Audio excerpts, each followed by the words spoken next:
Hello, my name is Sandra Rishmiller. I'm a clinical facilitator with the university. In the following scenario, I'm doing a role play with one of our student nurses in the nursing laboratories. We hope to demonstrate to you the type of interaction and communication that goes on between a clinical facilitator and a student nurse when they are in the clinical situation. We are looking at showing you the way in which the clinical facilitator tries to assist the student nurse to really think about their clinical practice, to identify what they've learned from that clinical practice, and how to prepare themselves for their next clinical practice by identifying their own goals and objectives that they would like to meet. In this way, we hope that between the two of us, the student nurse will actually have a clinical experience that is very effective and one which they'll also enjoy. Oh, hello Joe, have you had a good day today? Yes, I have, thanks Sandra. Good. And I thought what we might do is just, get you to have a look at what you've been doing today with the patient you've got. I know the RN had several patients, but there was one in particular you were going to focus on. So maybe we could start with you just telling me a little bit about the patient you had and perhaps what you have learned about that patient as a person. Yeah, today I was paired with Mary Jones, who is the RN on the ward, and she had 4 patients allocated in one room, but I sort of helped her out with looking after a certain patient, and she was a lady, and she had come in last night for she was having her gallbladder removed this afternoon. Yes. So she had been given a cannula this morning at 6 a.m. And was nil by mouth until surgery this afternoon. So one of the aspects of the care that I had to give her was the RN asked me to go and assess the cannula site because she had some maintenance fluids running, and so we were checking the new cannula that had been put in.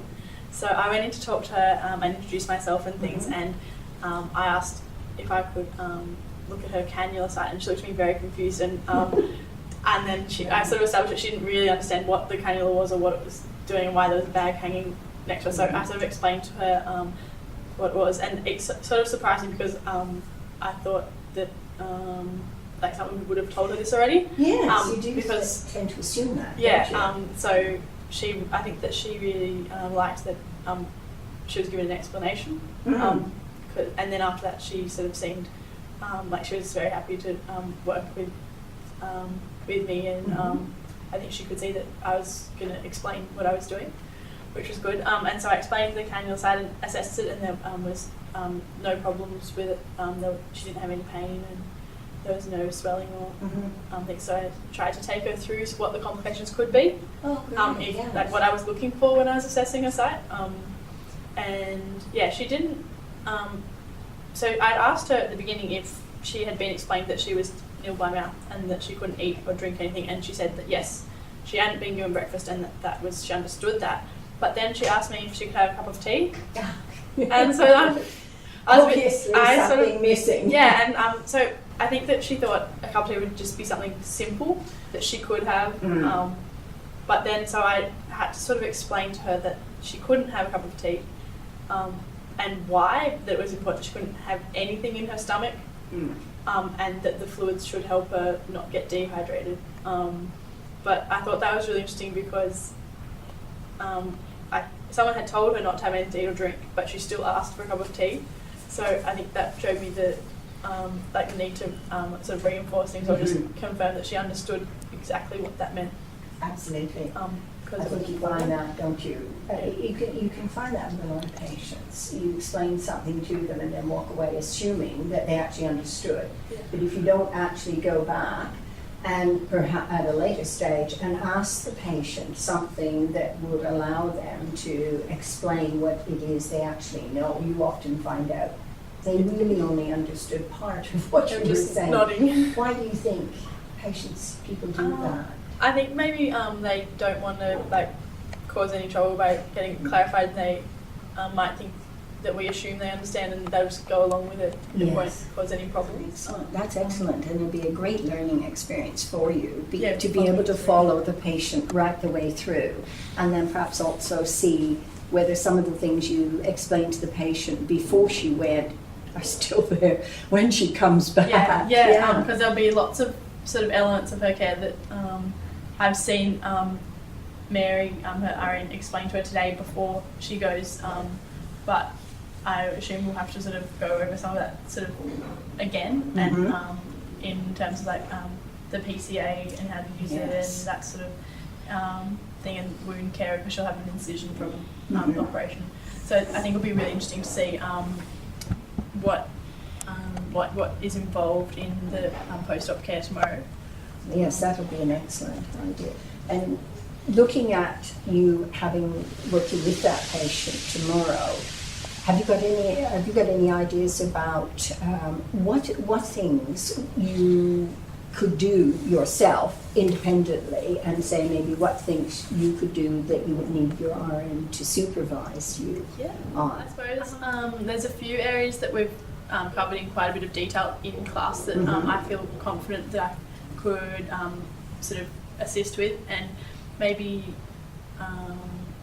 an area that could be like a fluid balance chart, which I could fill it out throughout the shift, and then get that can be like co-signed by my RN, but I could sort of take responsibility for that for the shift. And also my RN let me do some practice progress notes today after.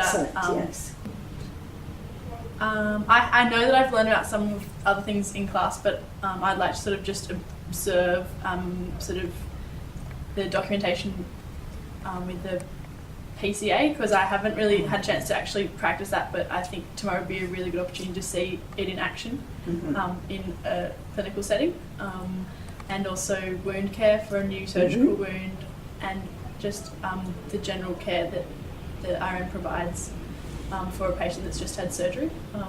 So there'll be a bit of observing, but I'll try and sort of see if I can get in and help wherever I can, like just sort of. Well, you should probably once, if you're working with the same RN tomorrow that you did today, then she's going to know something about you.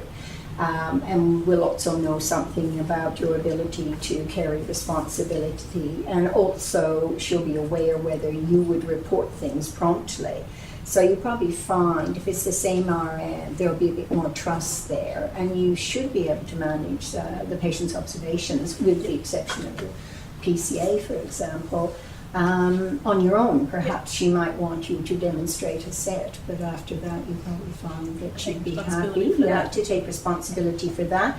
The patient will have a catheter in. I'm sure you've probably emptied catheter bags before, or measured hourly. She might be on hourly measurement there, and you should be able to be responsible for that as well.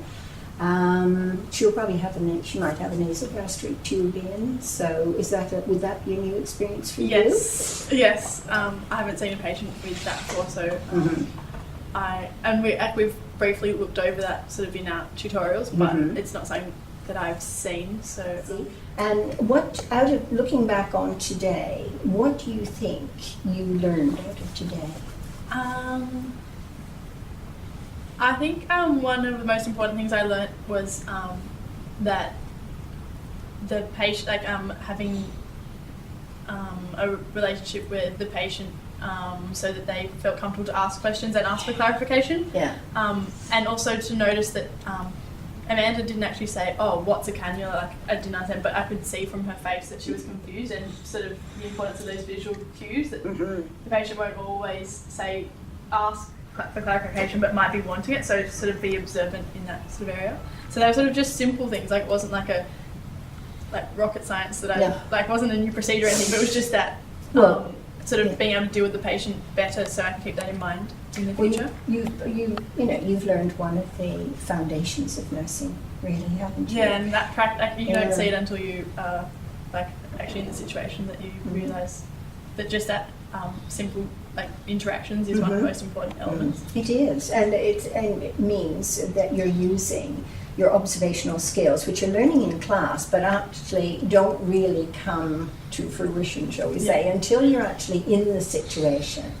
And I think it probably also shows how well you're progressing, because when you first start in nursing, you're so overwhelmed with all of the things that you need to learn, and you get in a very busy ward sometimes, and there's so much going on, you don't know where to start, and your focus often tends to be on the concrete or, you know, a specific procedure, whereas now, where you're at the end of second year, you can see that your skills are really moving outwards. I mean, you're looking at, okay, how can I manage the nasogastric tube or the dressing? But you're also bringing in those skills such as observation and being aware of nonverbal communication from the patients. You're sort of looking at the patient as a whole rather than just, oh, I've got to do something about the wound. So I'd say you're definitely progressing. Do you feel that you're meeting your own personal objectives? We've got objectives in the subject outlines that you have to meet, and you've identified some of the things today, learning the pre-op care for a surgical patient, that sort of thing. But do you come to clinical with some objectives for yourself? Every student is independent in terms of what their background is and what experiences they've had. So everybody should have a particular set of objectives for them. Some people have been on nothing but surgical wards, and some people may be on nothing but medical, and suddenly they're on a surgical, so they're going to have slightly different objectives. What about yours? Have you got some personal ones that you want to meet? This is my first placement on a surgical ward, so I was actually a bit excited to get that sort of experience. One of the goals that I was sort of wanting to look at was sort of, that element of continuity of care, and seeing how for a patient that's going through surgery, like having a surgery, how like they prepare and how they are afterwards, and sort of see like look at that sort of person sort of element and how they change over that time. And so that was more, and at the end, like one of my goals is just to build on confidence all the time. Your confidence, and your confidence, because you're beginning to see where that line is, or you're certainly identifying for yourself that line between what I can do independently and when I need to contact my registered nurse or somebody else here to manage this particular situation. So it's, I think, being able to identify what you can and can't do and how far you can go is a real asset, and it's a very complex skill to develop, really, as a student, I think. More practice. So absolutely, and be around first thing in the morning to just check that you're all right, and just to see whether your negotiations with the nursing unit manager have been followed through. Just being aware that sometimes the ward can change overnight. And if the patient, say, takes a turn during the night or something, and her condition, say, deteriorates quite severely, it might well be that they won't want to place a student with her.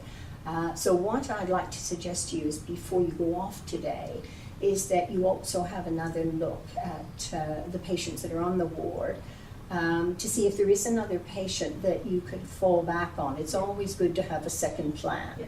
And perhaps take the time to, say, maybe read that patient's notes so you've got some familiarity with them. And then if tomorrow the nursing unit manager says, well, look, I'm sorry, we can't follow through on your request, you can say, oh, well, now I've got another patient in mind. Is that a possibility? Because otherwise, if you don't take that control and they think you don't really know what it is you want to do, they'll just put you somewhere. Whereas if you can approach them with the idea, these are the things I want to learn, and I looked at the patients on the ward and identified a couple more that would enhance my learning experience, then that's it. If you can negotiate all the time, and when somebody says, what would you like to do? Not everything, I'm not sure, or I don't know, or whatever you want, but can be specific, you'll find that they'll respond, because they're busy people, and if they have to try to stop and think for you, then yes, as you know, it doesn't work really very well, because you'll end up doing, you know, things that perhaps you've already done in the past and feel confident about. So if you can identify for yourself and bring that out. But you're prepared for a morning handover then? Yes, that's the idea. Come really well prepared. Okay. No, it sounds like you're progressing very well, and you're managing your own learning experiences through negotiation with the resident manager and your registered nurse. You're identifying very clearly where your boundaries are. I think you've been very sensitive to that patient's needs, and that's extremely good. Thank you. Very well done.